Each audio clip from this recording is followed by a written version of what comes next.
여러분 안녕하십니까? 오늘 우리는 신명기 읽기를 다 마쳤습니다. 신명기 읽기를 다 마쳤다는 것은 창출 레민신 모세 오경을 다 읽었다는 뜻입니다. 제가 모세 오경을 전체 내용을 보면서 모세라는 분의 초점을 좀 맞추게 되었습니다. 모세는 120살까지 살고 신명기 말씀을 전하고 있습니다. 그의 삶에 대해서 제가 더 관심을 갖고 그를 또 묵상하게 된 것은 그분이 저의 성격과 좀 비슷하다는 것입니다. 모세가 하나님의 부름을 받고 바로 가지 않았습니다. 자기가 말을 잘 못한다라고 얘기도 했고 하나님께서 아론을 준비했다라고 하셨는데도 불구하고 그는 곧바로 순종하지 않고 보낼 만한 사람 보내달라고 얘기했습니다. 매우 진지하고 충동적이지 않는다는 것입니다. 제가 그런 점에서 전 모세와 상당히 비슷하다 이런 생각을 하게 되었습니다.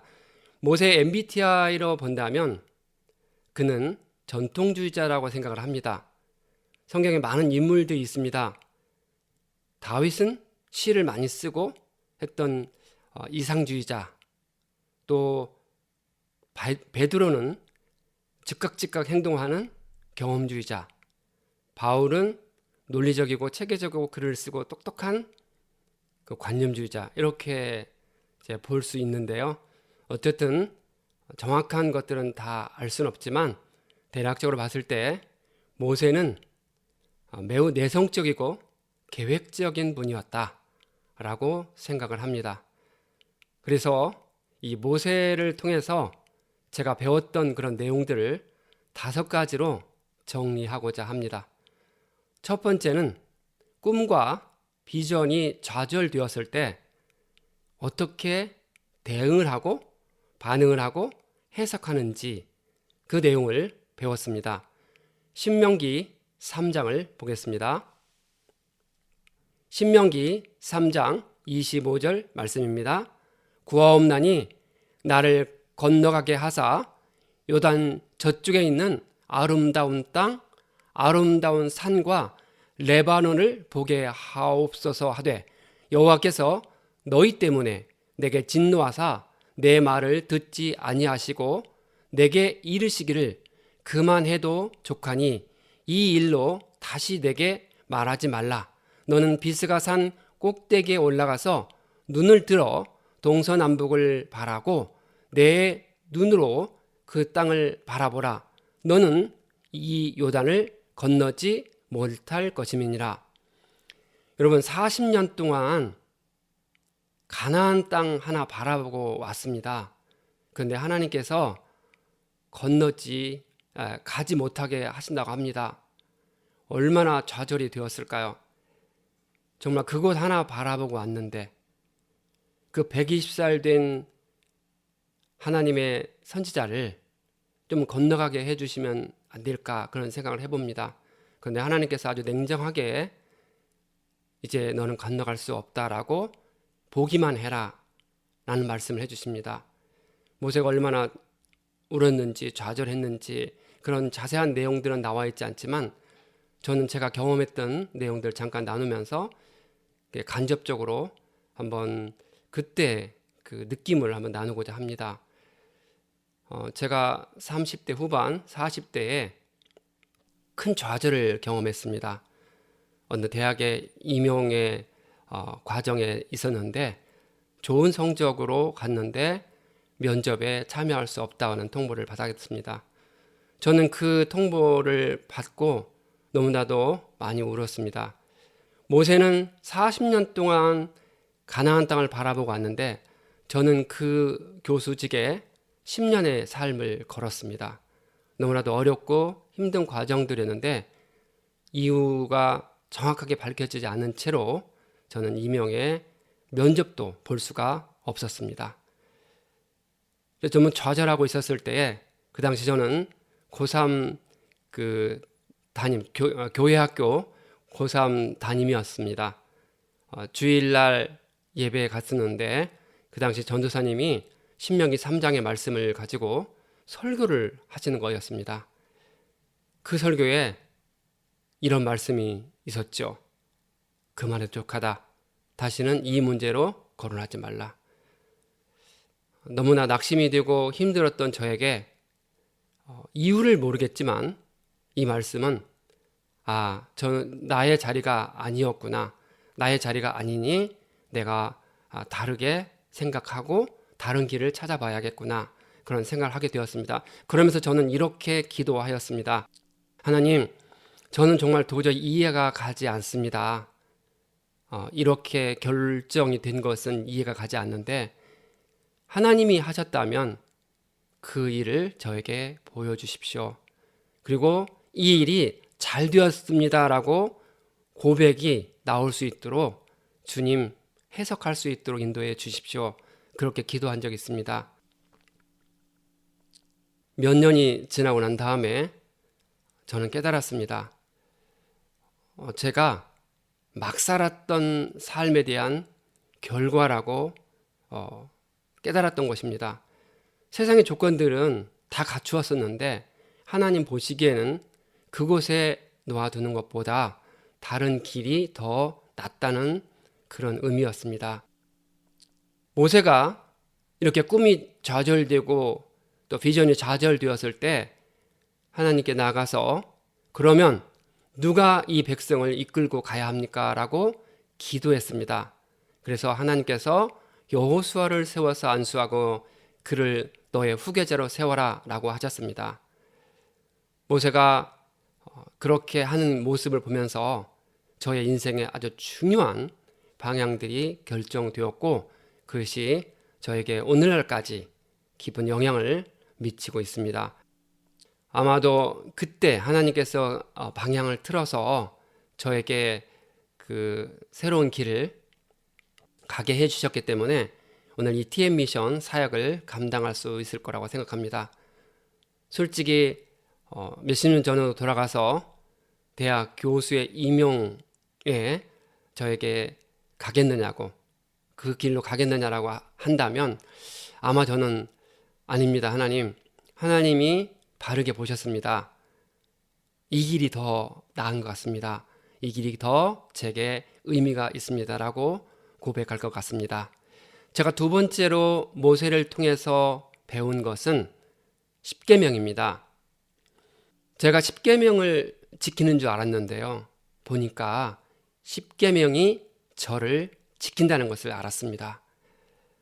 잠깐 말씀드렸지만 막 살았던 그 삶이 있었습니다. 그런데 그 막 살았던 삶에 대해서는 반드시 대가를 치른다는 것을 알게 되었습니다.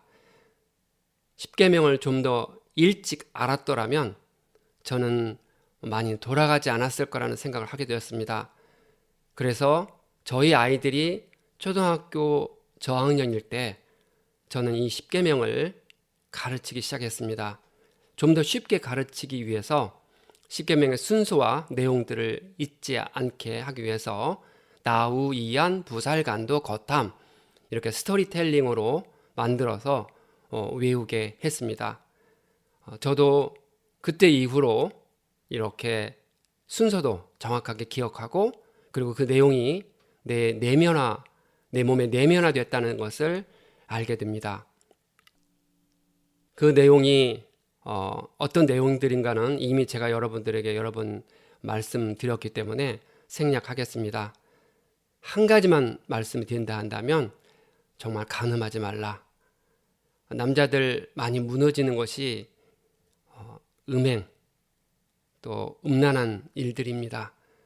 그것은 우리를 죽이는 일입니다. 정말 간음하지 말라. 그 말씀은 제 뼛속 깊이 새겨놓고 두고두고 저의 기준이 되는 말씀입니다. 세 번째로 제가 모세를 통해서 신명기를 통해서 깨달았던 것은 자녀 교육을 어떻게 해야 되는가였습니다.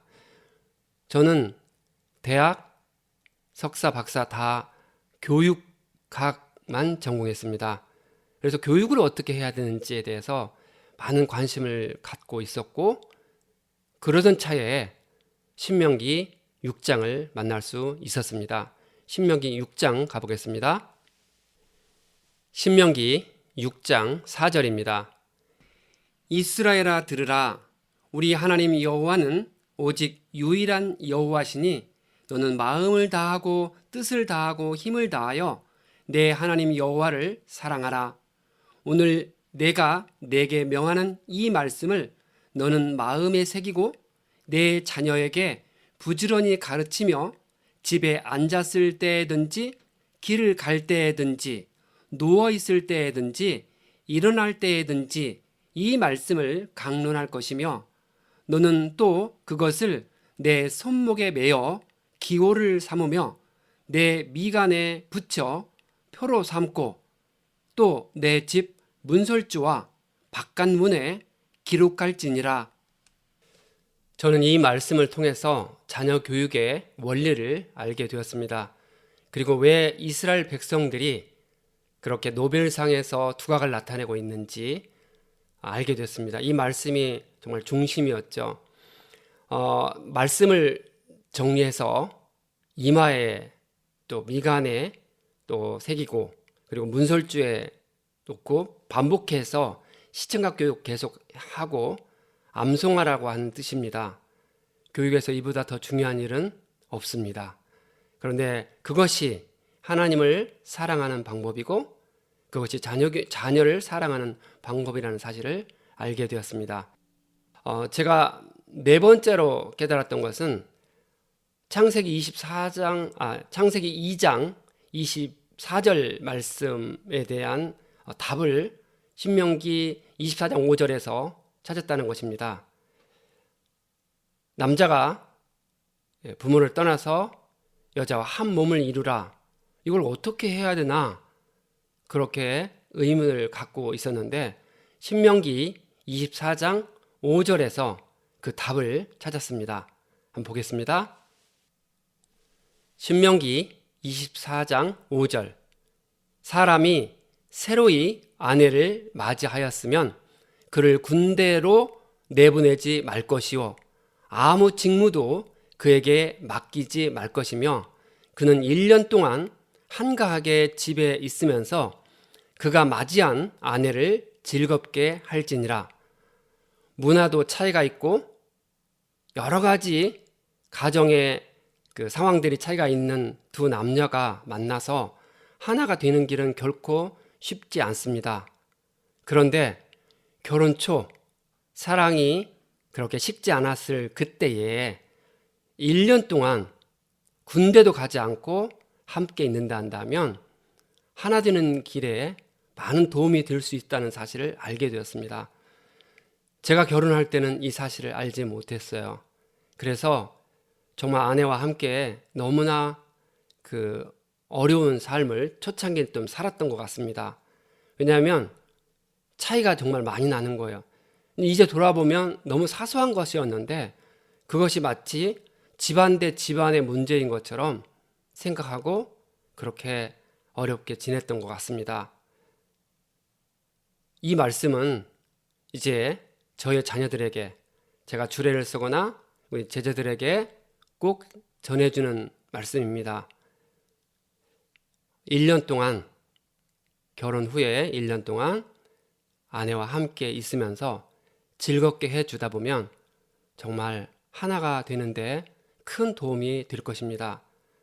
성경 전체에서 그런 결혼 후에 어떻게 살아야 되는지에 대해서는 여기만 나오는 내용입니다. 그렇게 살다 보면 진정으로 남편은 아내를 생명 다해 사랑하게 되고 아내는 남편을 존경하게 된다는 것이 에베소서의 말씀입니다. 물론 여러 우여곡절도 있겠지만 결혼 후에 1년 동안 허니문 과정을 거친다는 거 성경에 그 기준이 나와 있습니다. 제가 5번째로 모세의 삶을 통해서 배운 것은 평생 현역으로 살다가 천국 가는 것입니다. 이 말씀은 신명기 34장에 나와 있습니다. 신명기 34장 5절입니다. 이에 여호와의 종 모세가 여호와의 말씀대로 모압 땅에서 죽어 벳볼 맞은편 모압 땅에 있는 골짜기에 장사되었고 오늘까지 그의 묻힌 곳을 아는 자가 없느니라. 모세가 죽을 때 나이 120세였으나 그의 눈이 흐리지 아니하였고 기력이 쇠하지 아니하였더라. 모세는 민수기 27장에서 본다면 그가 가나안 땅에 들어가지 못한다고 했었을 때 여호수아를 세웠었습니다. 그리고 난 다음에 민수기 27장부터 신명기 34장까지 이를 때 모세가 말씀을 정리해서 다음 세대에게 전하고 있습니다. 그러니까 120세 되어서 그 죽을 무렵까지 말씀을 강론한 것입니다. 그리고 그것을 정리했다는 것이죠. 모세가 죽을 때 눈이 흐리지 않고 정정했다고 나와 있습니다. 그가 어떻게 살았길래 그랬을까? 이렇게 한번 유추해 볼 수 있을 것 같습니다. 모세가 레위기를 쓰고 출애굽기를 쓰고 그리고 그 내용대로 살았을 거라고 봅니다. 그렇게 먹었을 거라고 생각을 합니다. 그리고 그가 그렇게 살았기 때문에 그는 건강했을 거라고 생각을 합니다. 그래서 120살 되었지만 눈이 흐리지 않고 정정했을 거라고 봅니다. 저는 이제 그 교감과 교장으로 한 16년 동안 생활하다가 퇴임을 했습니다. 근데 어떤 선교사님하고 말씀을 나누다가 그분이 저에게 이런 말씀을 해주셨습니다. 교장 선생님, 이제 60대인데 벌써 이렇게 죽음을 준비하는 것처럼 그렇게 살아가세요 라고 말씀하셨습니다. 그분은 72세 정도 되셨던 분이신데 크리스찬에게는 죽음을 준비하는 거는 3일이면 충분하다고 합니다. 그래서 그 날까지 정말 열정적으로 살다가 주님 부르실 때 간다는 것이었습니다. 적지 않은 충격을 받았습니다. 그러다가 제가 60대에 이 모세의 이 말씀을, 모세가 쓴 이 신명기 말씀을 다시 한번 묵상하면서 그 삶이 맞구나 하는 생각을 깨달았습니다. 모세는 자신이 그 기준을 세워주고 그 기준대로 살았기 때문에 건강한 모습으로 그렇게 120살까지 살았습니다. 제가 120살까지 산다는 그런 의미가 아닙니다. 언제 어떻게 갈지 모릅니다. 하지만 그 가는 날까지 하나님이 주신 그 꿈과 비전이 좌절된다 할지라도 하나님이 주신 그 사명은 끝까지 감당하면서 살아가는 것이라고 또 깨달았습니다. 언제든지 모세는 이 모세 오경을 통해서 저를 만나 줍니다. 제가 창세기부터 신명기까지 수십 번 읽었지만 한 번도 짜증내지 않고 알려주었습니다. 어떻게 리더를 세워야 되는지, 인사배치를 해야 되는지 알려주었습니다. 제가 모세에 대해서 이렇게 깊게 또 연구하게 됐던 것은 모세의 경영이라는 그 책을 읽으면서 비즈니스 세계에서도 이렇게 모세의 리더십이 적용될 수 있구나 하는 것을 알게 되었습니다.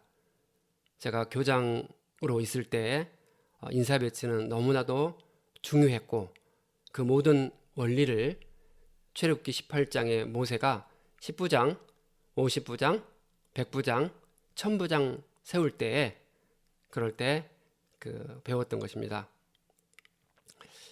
그 기준이 분명하게 제시되었고 그 기준대로 사는 것이 정말 중요하다는 것을 알게 되었습니다.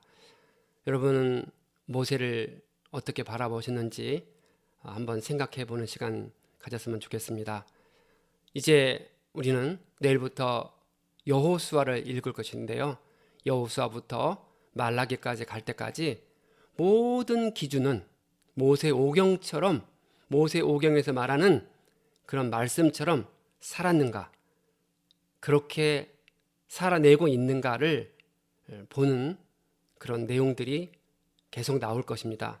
따라서 이 모세오경은 기준이 되고 또 우리의 방향을 제시해주는 아주 귀한 책이었습니다.